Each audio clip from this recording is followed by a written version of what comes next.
Friends, fractions made easy to the rescue. You have difficult fraction problems. You have a Ti-NspireApps CX CAS. 2 or 1 makes no difference. You are in good shape. Watch this. You solve any fraction problems. Say you want to start off easy. Convert a fraction to a mixed fraction. Here you go. Change your input and your output changes right away. Well, that's easy. Let's do a bit more fancy stuff. You can convert fractions to decimals and vice versa. Simplify any fraction. Say we want to add two fractions, right? So add your two fractions right here. Find a common denominator right here. Okay, simplify your fraction. Keep simplifying until you arrive here at the final answer. And notice you change your input and your output changes immediately, and it's always correct. So that was simplifying fractions. How about we computing two fractions? Say you're entering two fractions. Here you go. You scroll up. This is your input. And then you see that we multiply here by 2 over 2 and 7 over 7 to make a common denominator. 2 times 7, 14. So now that we have 14 as a common denominator, we add the tops and we end up with 31 over 14. Again, works for every possible fraction. 3 over 9, that's actually 1 over 3 over 8. And you can even see the final answer here and also the factored version on the bottom. So this is beautiful and always works. This was for adding, and similarly you can do all of that here for subtracting, multiplying and dividing. Just for fun, what about we're dividing two fractions? 5 over 11 divided by 2/3. So here's your original fraction, and then we are multiplying by the reciprocal, which is 3 over 2. Multiply the two tops and the two bottoms, and you arrive at 15 over 22. Beautiful. Let's move on. So this is basically the arithmetic of fractions, and you have a million options here. Any fraction problem can be solved here. So rational functions, very common common topic in algebra, pre-calculus. Add rational functions.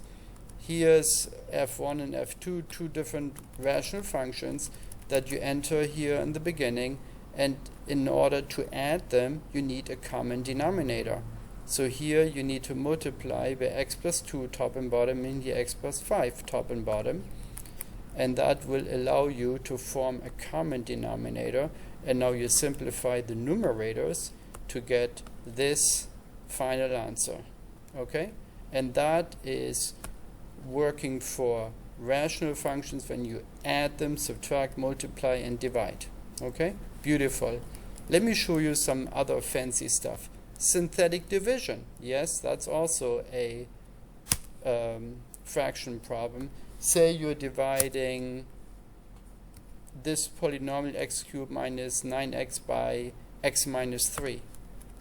If you learn synthetic division correctly, you have the right setup here. The 1 gets dropped down, 3 times 1 is 3, etc., etc. And down here is your final answer. So your answer is x squared plus 3x with a remainder of 0. That was synthetic division. And similarly, you can also do polynomial division, partial fractions. You can even have some fun and do the CoverUP method to do partial fractions in a faster and more fun way.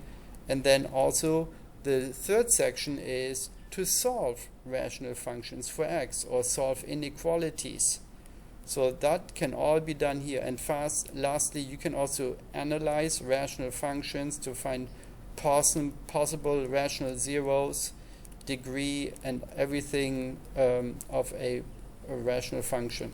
So let me show you how to solve any rational function. Just type it in. Here it is, typed in, and you flip the fractions to get the x on top. You multiply by 3 to make away with fractions and subtract 1, and x is equal to 2. And that you can do for any type of fraction. Again, if you change your input, you immediately get a new output, and remember, always correct. So you are in good shape. When it comes to fractions, you can do the arithmetic of fractions, convert, compute, simplify. You can deal with rational functions easily, divide them, subtract, add, and you can solve rational functions, even inequalities here. And you also have a section where you analyze any type of functions. All in one Function Explorer. Let me end with that. You can type in any function in the world, and it will give you all the information of that function, like what the factoring version looks like, what are the x-intercepts, y-intercepts, inverse function, is there any symmetry, does the function have asymptotes, etc., does it have mins and maxes. So this is a very, very powerful tool, and I'm sure you will ace all your questions in your class. Thanks for watching.